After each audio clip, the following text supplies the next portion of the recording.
Today we're going to continue our discussion of the segments we've been calling difference makers. The people that are stepping up and actually trying to make a difference in the political system, trying to break the cycle of dysfunction and polarization. And in most cases, the difference makers we've been talking to are pretty much entrenched in the political world. You know, we've had the people from Represent Us that are trying to pass the Anti-Corruption Act. We've had Wolfpack, who's trying to have a constitutional amendment passed so they can change the Citizens United case. We've had former Secretary Glickman from the Bipartisan Policy Center. Today we're going to go to a place we haven't gone before. We're going to go to the world of philanthropy. I was doing some studying for the show and saw a very interesting project that is actually right in our wheelhouse, looking at polarization. As I said, it's within the world of philanthropy. In this case, earlier in the year, 2014, mid-year I think, I want to get this right, the William and Flora Hewlett Foundation announced that they are going to have an initiative and they are going to invest $50 million over 3 years and they are going to study polarization. And the emphasis of their study is going to be on Congress. So again, right in our wheelhouse, studying polarization. They're going to look at it from the perspective primarily of Congress. And today we're going to talk to Daniel Stid, who is the director of the project. So Daniel, welcome to None of the Above. Thank you. Good to be here. Glad to have you. Thanks for having me. So you're the director of the Madison Initiative. Yep. I've been here for about 18 months now.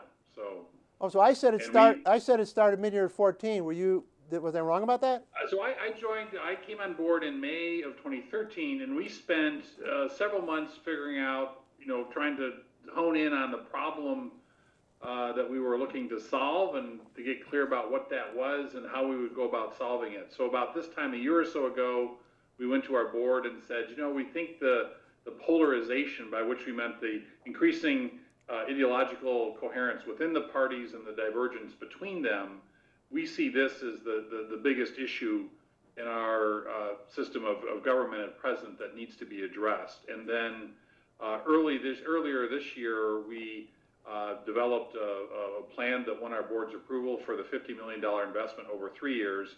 And to be really clear, we look at this as something that took the country decades to fall into this current mess. We think it's probably going to take decades for the country to work its way out of it.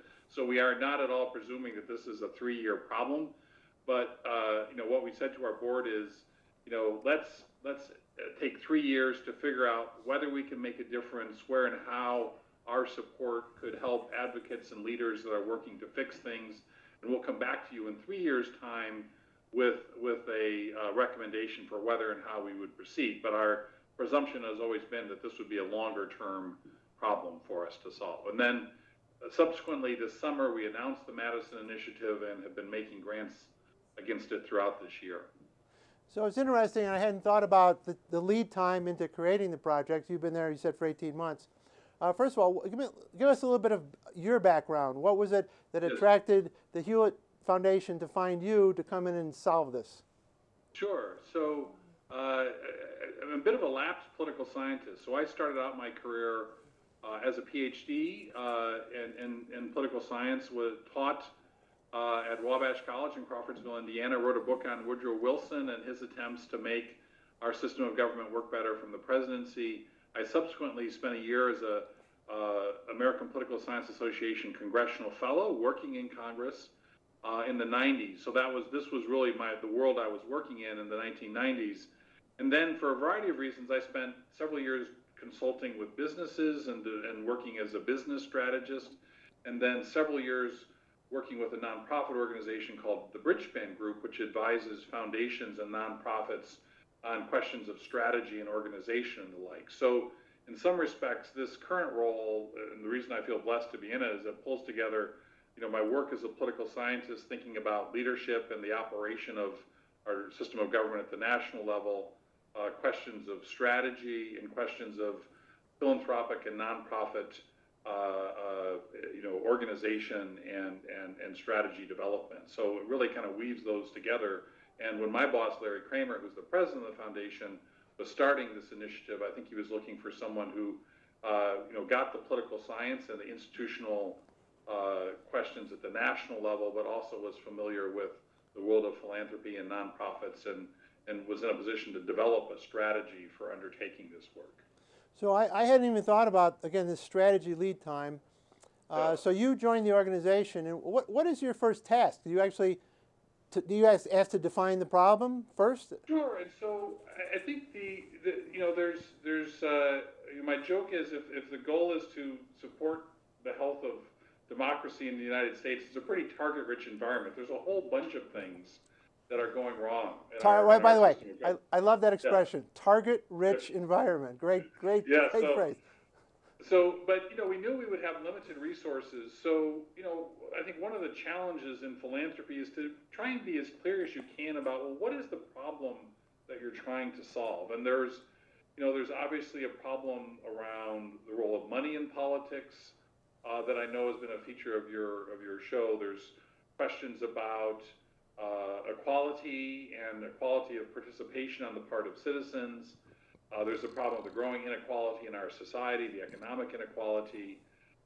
There's issues around, you name it, whether it's gerrymandering or contest over ballot access. There's a wide array of things. But I think the thing that led us to focus on the issue of polarization and basically the challenges that were arising from it is, we have an institution that's set up to solve the problems we have in common. It's basically the Congress.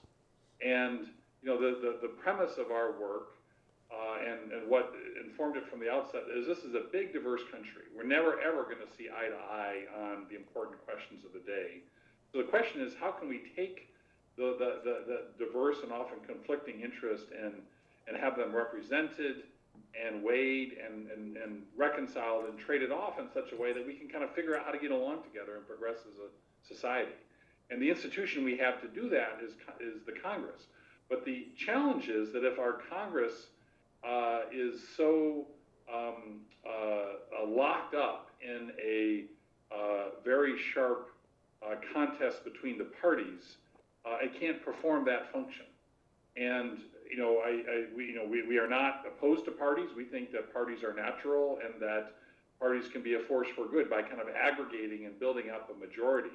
But when you have parties that are so ideologically coherent and diametrically opposed to each other, and you marry that up with our system of separated and checked and balanced powers, there's basically a disconnect between how our party and politics are polarized on the one hand and a system of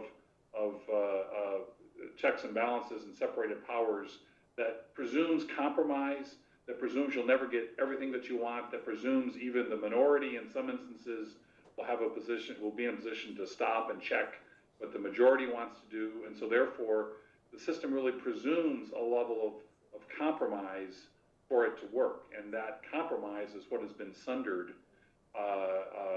by the polarization. A very article that was, I think, a very profound reflection on this problem is by a friend of ours, Jonathan Rauch at the Brookings Institution. And he wrote a piece about this time a year ago in National Affairs, which I would commend to everyone, called Rescuing Compromise. And he noted and observed that, again, our system of government, going back to James Madison, presumes that people will compromise, not because they want to, but because they have to. If they don't, in this relatively convoluted system of checks and balances, it just doesn't work. So that, as we kind of weighed all the different angles into this, we really honed in on the question of how Congress was working and the capacity for negotiation and compromise in Congress as that part of the problem that we wanted to address.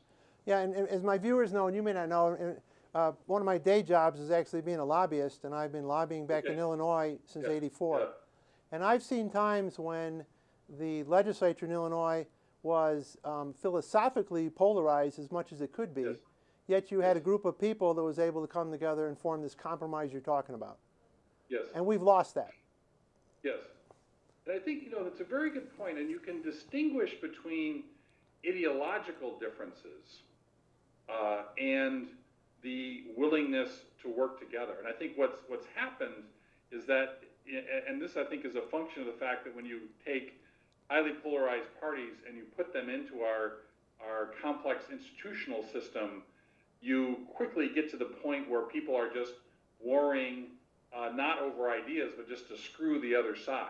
And there's this notion of hyper-partisanship, or a political scientist we admire, Francis Lee, has referred to it as teamsmanship, that over time, even things that are not particularly ideological become highly partisan. A great example would be the debt ceiling.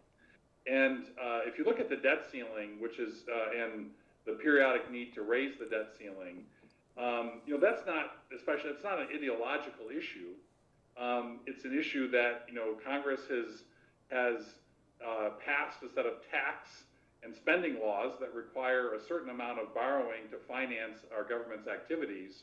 And the question is, will we allow that money to be borrowed to finance those activities? Well, it's not ideological, it's just kind of a practical financial issue. Now, what's really interesting is if you look at the pattern of people who oppose the debt ceiling or support it being raised in particular instances, it really comes down to whose party owns the presidency. So if you have a Republican in the White House, the executive branch that's responsible for borrowing this money to finance its activities, Republicans in Congress typically say, yes, we should raise the debt limit, and it's the Democrats who say, oh, this is an outrage, we shouldn't do it. But if the reverse is true, the principles suddenly change. If you have a Democrat in the White House, suddenly the Democrats are saying, oh, we need to raise the debt ceiling, and the Republicans are saying that's the last thing we want to do. So to me, this is an example of the kind of irresponsibility that's driven by pure partisanship. There's not an ideological difference in this instance. It's just one side is seeking to embarrass or put the screws to the other. And, a little bit, not to poke fun at President Obama, but he was hoist on his own petard in this regard, because he's had a couple of instances where he's really needed the Republicans and the Congress, one house of which has been controlled by the Republicans, to raise the debt ceiling, and has been greatly frustrated by them for not doing so. But I think it was in 2006 when then President Bush was in the same position and needed Congress to raise the debt ceiling. Then Senator Obama, along with every other Democratic member of the Senate, voted against it for similar types of gamesmanship reasons. So this, to me, is an example of how partly our current problems are about ideology, but partly they are about a party contest in which literally no holds are barred, and the primary thrust of one party's activities is to thwart the other in ways that just get in the way of practical problem solving. Yeah, and Dan, we've talked about that on our show, and I picked on President Obama myself. And the other classic example, of course, is in the Senate, where they have advice and consent. And as you said, whichever party owns the presidency, the other party is stalling nominations and slowing everything down to prevent things from happening. So they're both copycatting each other, if that's such a word, and the end result is nothing's getting done, correct? Yes, that's our view. So you've invented this wonderful initiative, Madison Initiative. Give me 30 seconds on the title, Madison Initiative. So it really harkens back to the man who had the most to do with designing our Constitution, the constitutional system that we see as the basic structure of our government, James Madison. It's interesting. At the outset, there's a little bit of a story here. We started off calling this the Democracy Initiative, and it turns out that some of our friends on the left said, wait a second, you can't call it that. There already is a Democracy Initiative up and running, and as you may know, the Sierra Club, Greenpeace, the Communication Workers of America, the NAACP, and a few other groups that are focused on the substantive concerns of those respective organizations have banded together to pool their resources in the area of political reform. And they said, well, we already are using this name, so we prefer if you don't, which we were fine with. So then we started calling it, for lack of a better phrase, the Democratic Process Initiative. And then our friends on the right said, wait a second, the Democratic Process Initiative, that sounds like something that is working for the benefit of the Democratic Party. We said, well, no, that's not what we're about. We're very determined that we are agnostic as to the two parties and the visions they're advancing in this part of our work here at the foundation. And so as we were brainstorming, well, what would be a name, we realized that there's something incredibly powerful about Madison's premise that this is a big, diverse country, and that, as we see out here in Silicon Valley, is not a bug, that's a feature. Madison's genius, and the idea was, by extending the sphere and having a broad country with a lot of different places and a lot of different people, and thus a lot of different interests and ideas, that would give a robustness, that there was power in that diversity, and that diversity would prevent any one party or faction from coming to dominate. But it, again, presumed some institutional capacity to reconcile those differences. And you know, James Madison really stood for that. He's someone who conservatives really admire. The Federalist Society, for example, which is a great organization, has James Madison as their signature and their logo, a bust of James Madison. But James Madison was also the creator of in a sense, the designer of the Bill of Rights and of the Virginia and Kentucky resolutions, which are these great hallmarks of the liberal tradition in America. So, you know, we see this is someone whose ideas and standards we all can appeal to, but at the end of the day, we see Madison as representing the need to compromise, again, not because people want to, but because they have to, if this extended government is going to work. Well, certainly a great name, and as you suggest, not many people understand Madison's role in the Constitution. So I do, and I get it. Great name. Tell me. So let's move ahead. You announced you have a launch, I guess, in July. What's been happening since the launch? I know you've made some grants. You've actually got some projects moving. Tell us the fun part. Basically, our role. So it might be helpful to clarify for your audience what we're up to. So we are a philanthropic foundation. And what we do is basically make grants to nonprofit organizations that are not doing political work directly. So we are not involved in electioneering, we aren't involved in lobbying, but we're supporting research and advocacy and organizing in which citizens and political scientists and advocates are doing productive work to advance the interest of the country in our view, and working on solutions towards this problem. So, you know, we have a range of grantees. For example, in the last, you know, recently we've made grants to give you a feel for the range of things we're doing. You mentioned that you had Secretary Glickman on earlier.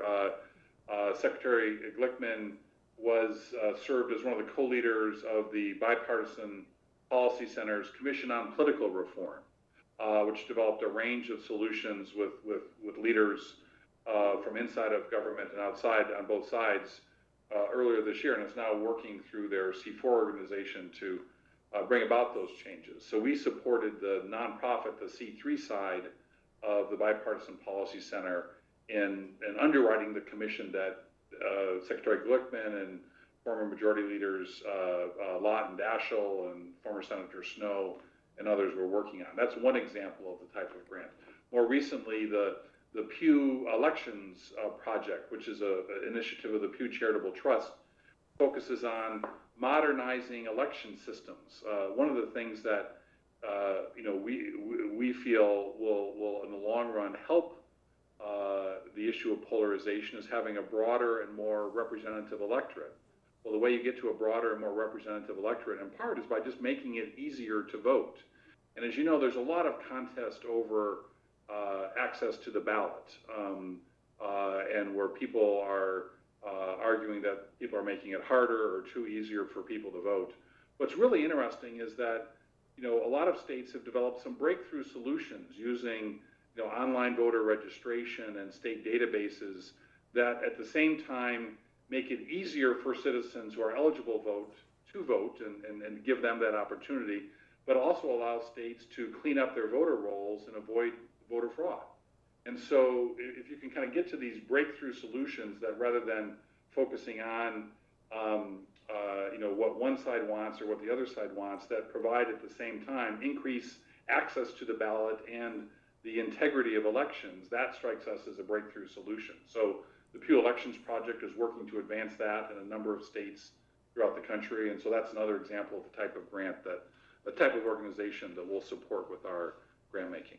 What is the process involved in the grant making? Are you putting out like an RFP to the world? Are people coming to you? How's that happen to work out?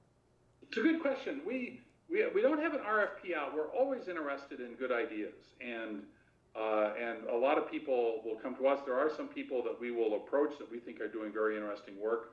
There are a lot of people who come to us with ideas, and we're kind of constantly out meeting with people, talking with people. Basically, we make grants in three areas, and there's an additional type of thing we're doing. But part of our grant making is focused on in and around the institution of Congress itself, and on leaders and organizations that are working to improve the rules and norms and processes of how Congress is working, or alternatively, are working to provide a setting in which Republicans and Democrats can get to know each other and work together and build relationships. So we think we need some systemic reforms, but frankly, we also feel like we need some basic trust and dialogue. It used to be that occurred within Congress. It's happening less and less. So we're supporting organizations that enable that to happen outside of Congress. So for example, another recent grant was to the Faith and Politics Institute.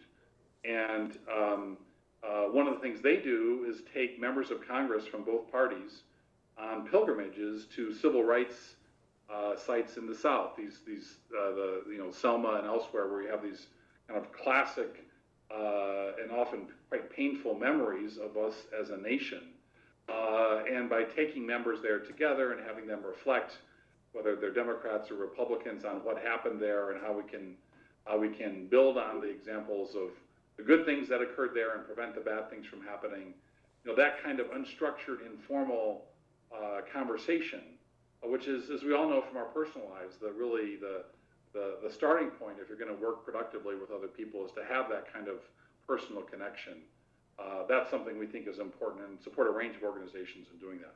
Now, in the area of campaigns and elections, we are making grants in a few areas. One is to really try and reduce what we see as the polarizing aspects of our current system of campaign finance, and that as that system has evolved, you have more and more ideologically charged money coming in from the polls to drive and shape the outcomes of elections, and that also starts to skew what members spend their time on, what candidates for office spend their time on. So we're working to support organizations that are trying to solve that problem. We also are thinking a lot about, as I mentioned, improving the administration of elections so that it's easier to vote, it's easier to have a broader and more representative electorate. We're in particular interested in primary elections because we see primaries as closely tied to the problem of polarization. And if you think about it, in most parts of the country, Colorado's more of a purple state, so this may not apply there, but in most parts of the country, and I think even in parts of Colorado, for House seats and even for some Senate seats, it's pretty clear that whoever wins is going to be from one party or the other, right? So if you're in San Francisco, California, representing San Francisco, it's going to be a Democrat who represents San Francisco. So the question is, which Democrat is it? And I think one of the things that occurs now is that in primary elections, turnout really dramatically falls to the people who are on average, much more partisan and much more ideological in their orientation. They're the ones who turn up to vote in primary elections, and thus the people who tend to emerge from primary elections tend to be a bit more oriented towards the party activist and their more intensely felt partisanship. Well, as in increasingly most parts of the country, whoever wins the primary is likely to win the general election. Those primary elections loom very large in determining the health of our politics and the orientation of the leaders that we elect. And so we're thinking about what could be done to make those primary elections and the turnout in them more representative. If you get a broader primary electorate, if you can go from only 5 to 10% of the people voting to say 25 to 35% of the people voting in primaries, what would the candidates running in those elections need to do in order to make a broader appeal and to be focused on the needs and interests of a broader array of people? That's something we see as a possibility. And then the third area, substantive area we're working in, is really around the questions of citizenship and what types of civic engagement and information do we need to have in our system for the representation to work. A premise of this Madisonian system is that individual citizens would be familiar enough with the workings and priorities of government and be a good enough judge of the candidates to, over time, select the best candidates to serve in office. That representational link is really a key part of our system. So what sort of information do citizens need to be able to make those choices? How do they need to be participating to make them?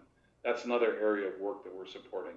And then there's some things we're doing to support cross-cutting initiatives that work across those three areas of Congress, campaigns and elections, and citizenship that we're also investing in. But that'll give you that's a quick tour of our grant making.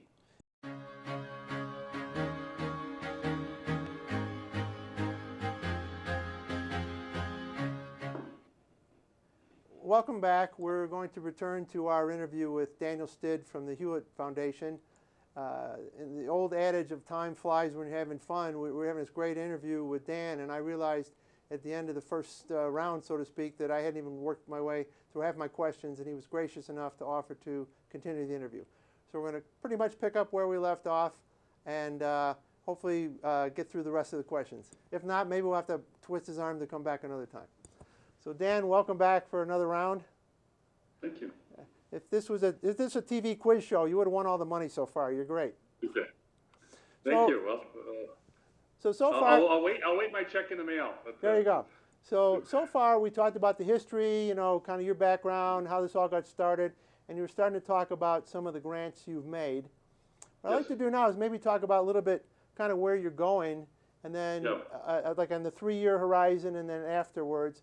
But before we get there, I guess in listening to you talk, and it's so fascinating to hear the scope of what you're doing, do you have a feeling, like that old phrase, that the universe is expanding, that you're not actually getting your arms around the problem, that the problem's just getting bigger and your arms are getting longer? That's a very good, I hadn't thought about that. I recently saw this great movie Interstellar, which is, maybe there's a metaphor there in terms of space and time with the complexity of this problem and the number of people that are working on it from different angles.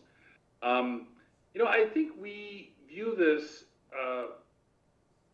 challenge as something. 2 or 3 things give us some hope or confidence despite the complexity. One is just simply by acknowledging that this is an incredibly complex, not just system, but system of subsystems. At the national level, at the local level. And because it is so complex, and because change in it is going to occur not in a straightforward first this happens, then that happens, then that happens, but in a nonlinear way with all sorts of feedback loops, I think we're going in just appreciating that this is going to be really hard and complex, and we aren't quite sure whether or what can be done. And in some ways, that's what this initial period is for. We went to our board and said, give us 3 years.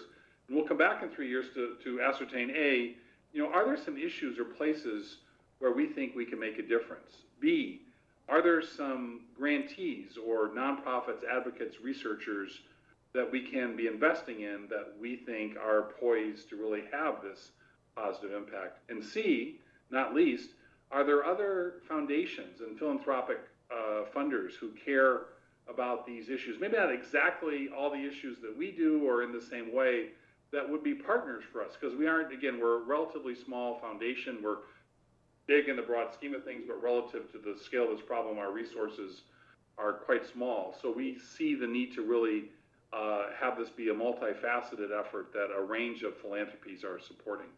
So if you think about, the acknowledgement of the fact that this is complexity, that change will take some time to materialize. It'll probably materialize in ways that right now we may not be able to fully imagine or to predict.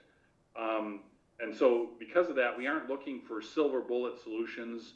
There's what I call the if-only solutions. And you can name it here. If only we had public financing of campaigns, or if only we had nonpartisan redistricting, if only we had mandatory voting, you name the particular reform.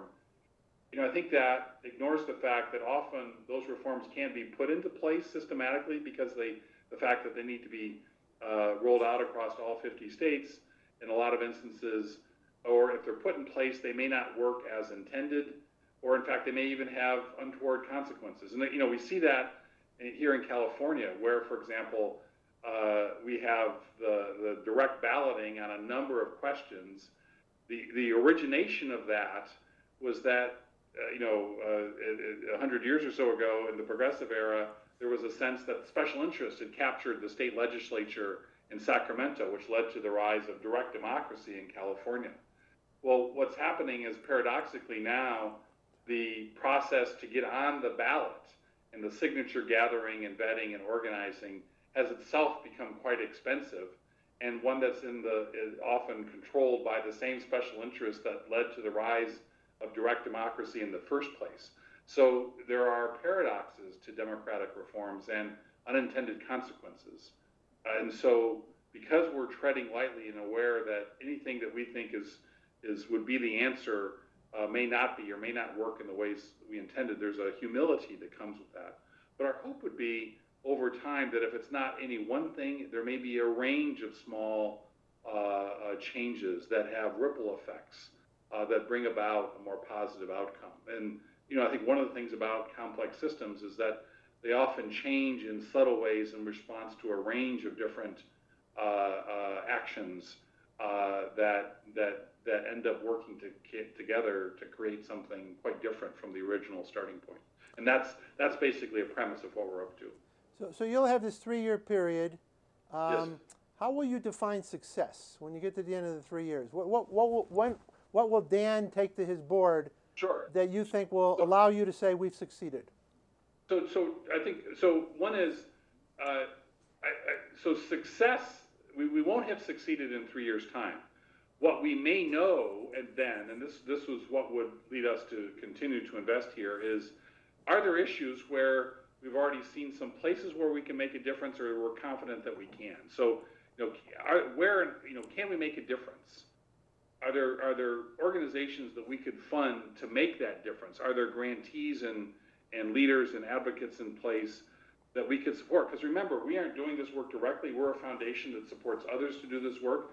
So it could be a case that we could totally envision, well, this would be the solution, but if there aren't grantees in place, or we can't help create or cultivate grantees to work on those issues, our money's not going to make any difference.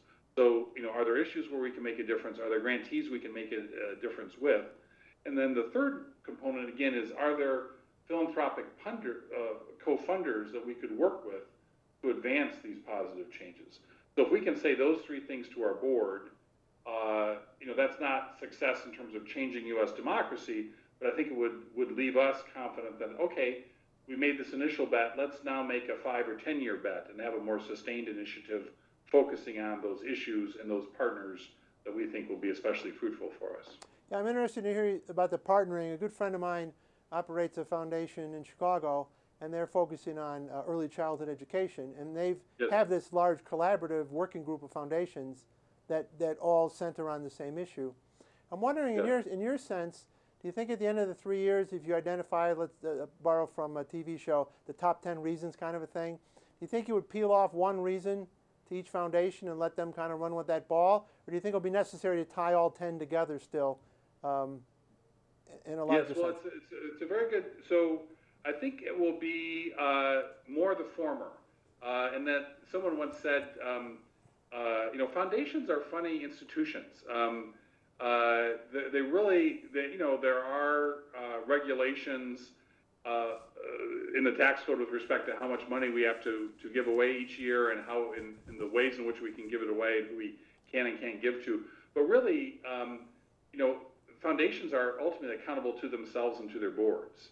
And so someone once joked that, I don't know if I get this exactly right, that collaboration among foundations is a unnatural act between non-consenting institutions. And basically that it's because foundations are really only accountable unto themselves, the incentives to collaborate or to cooperate are not as strong as we might like. However, that's in general. I think here, there's some really good news in that we're already, and this is a key thrust of what we're trying to do, is to be actively reaching out and working with other foundations that care about this issue.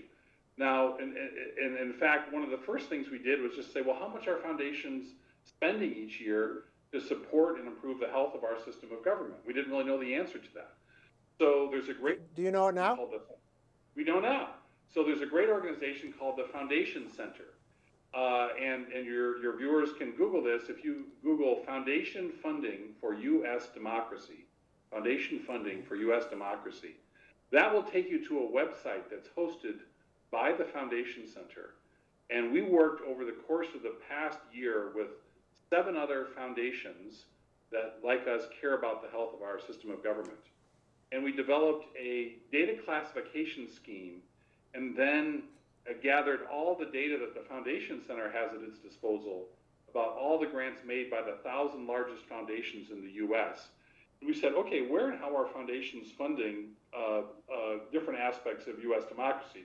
We broke it out into campaigns and elections, voter and public engagement, governing institutions and processes, and media and information. So those were our categories. Then in each of those, we had subcategories. Well, on an annual basis, in a given year in the U.S., nearly $750 million is being invested by philanthropic foundations in research and advocacy and nonprofit work on those different dimensions. So $750 million, that's not small change. That's getting close to real money. And now, to answer your question, we aren't suggesting, nor would it be possible to say, well, every foundation should care about this issue or that issue. But certainly, I think we can get a lot more done if we're aware of who's spending what in which area, and who's prioritizing what. So we're clearly focused on this problem of polarization and the functioning of Congress. Other foundations are focusing on other issues. So, for example, our colleagues at the MacArthur Foundation in Chicago have done some great work around supporting journalism. Our colleagues at the Rockefeller Brothers Fund in New York are doing some really interesting work about changing the culture of how we talk about public success, and you know, the typical narrative of civic engagement is bad things happening to our public resources, or well, there's actually a lot of good things that are happening due to proactive citizenship, and the Rockefeller Brothers Fund is trying to tell those positive stories in ways that will allow all of us to appreciate, wow, a lot of good things could happen when citizens pull together to get things done. Those are a couple of examples. That's not work that we're doing. We're very supportive of it. And by each of us kind of having a niche and working in that niche, but being aware of what the whole is, we'll also be able to identify areas where maybe there's not enough funding and there needs to be more. So I think it's not full-scale orchestration or kind of an integrated plan, but there is a collaboration there that could be quite powerful. So one last question, and I promised you a curveball. I think that a lot of what you're doing now is kind of defining the problem, so to speak. Yes. My words, not yours. Yeah. When do you see the point when you would start moving over to the how do we find solutions side? That's part of the question. And the other part is, you define your problem as a focus on the congressional level.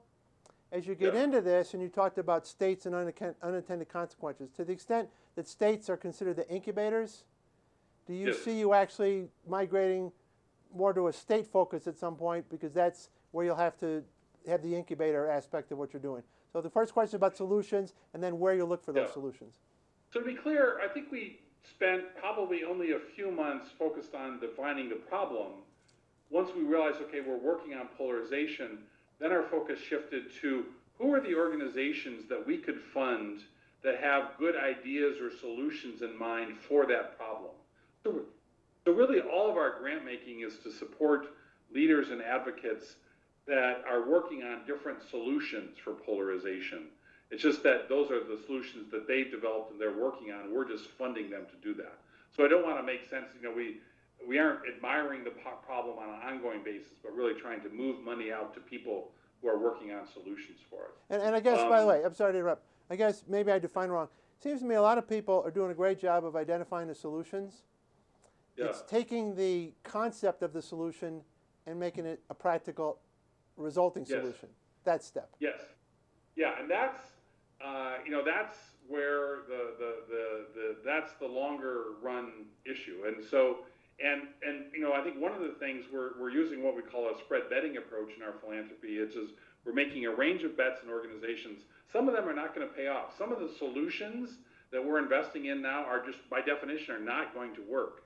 Some of them will, we think. The question is right now, we don't know which one. So the goal of our initial work is to spread an array of bets and then identify which ones seem to have either are paying off or have better prospects of paying off, and basically doubling down on those bets. So that would be my response there. Now, the second question, did you see, how much of this do you see playing out at the state level then?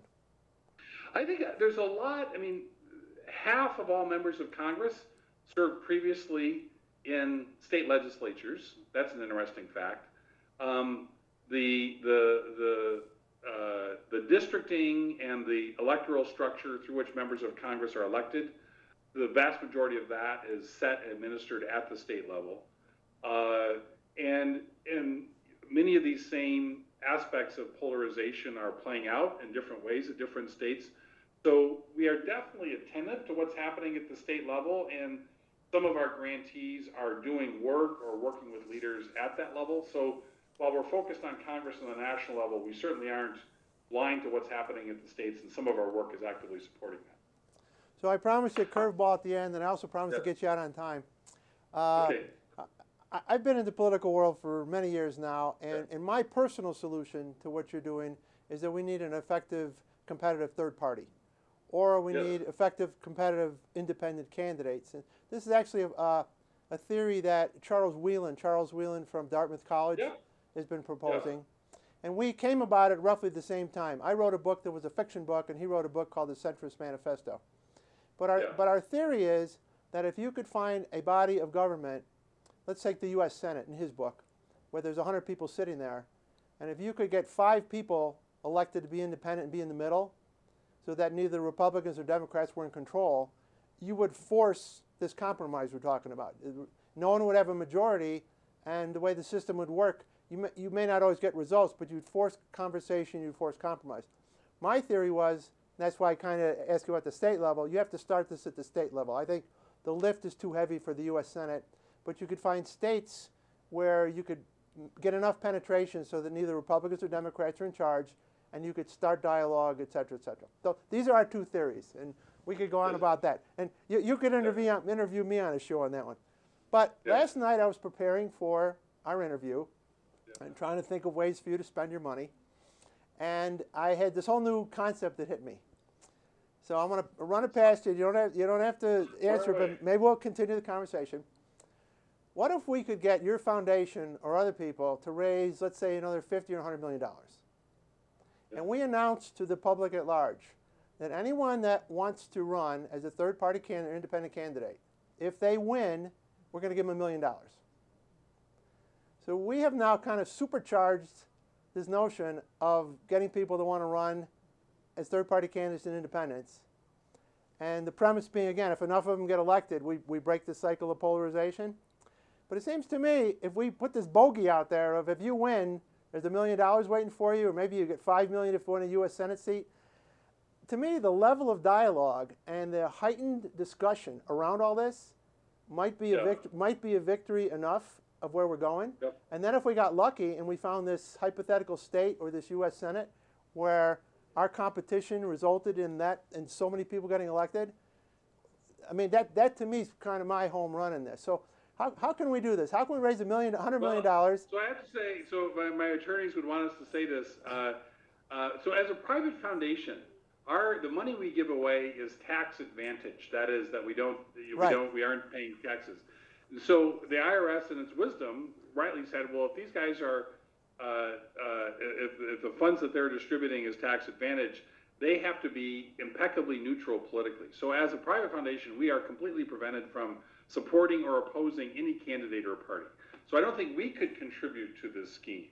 But hypothetically speaking, if the question of third parties and independents in American politics is kind of a perennial one.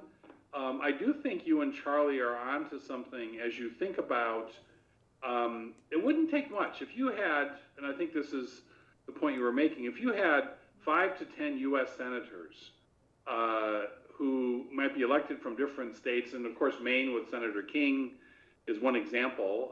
They have kind of a record of having those types of politicians.